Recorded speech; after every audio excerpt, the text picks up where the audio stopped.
தான் இருக்கு. ஆனா நீங்க நோக்கத்தில் இருப்பீர்கள் ஆனால் நான் சொல்றேன், உங்களுடைய தேவை பூர்த்தி செய்யப்படும். தரிசனத்தில் இருப்பீர்கள், சித்தத்தில் இருப்பீர்கள் ஆனால் உங்களுடைய தேவை மிக எளிதாய் பூர்த்தி செய்யப்படும். தேவை உள்ளவர்கள் நிறைய பேர் இருக்கிறாங்க, தேவை உள்ளவர்கள் உலகம் ஃபுல்லா இருக்கிறாங்க.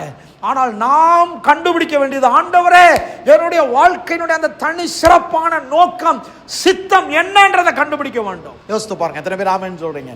அதுல தேவன் எல்லாவற்றையும் ஆட் பண்றாரு, கூட கொடுக்கிறாரு. சித்தம் நிறைவேறணும்னு பார்க்கிறாரு. சித்தம் நிறைவேற வேண்டும்.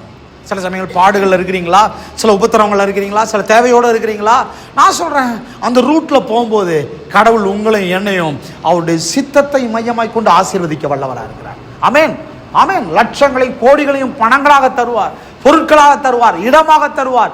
உங்களுக்கு இன்னது தேவை என்பது கர்த்தருக்கு தெரியும். தலையில கை சொல்லுங்க, எனக்கு இன்னது தேவை என்பது கர்த்தருக்கு தெரியும்.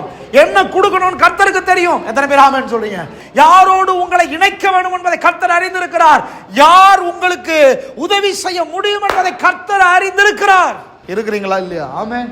அப்ப ஆண்டவருக்கு எல்லாத்தையும் தெரியும். அதான் சொல்லுது, உங்களுக்கு என்ன தேவை என்பதை உங்கள் பரமபிதா அறிந்திருக்கிறார். சொல்லுங்க, பரமபிதா அறிந்திருக்கிறார். எதை குறித்து கவலைப்படாதீங்க. ஆமென், ஹல்லேலூயா.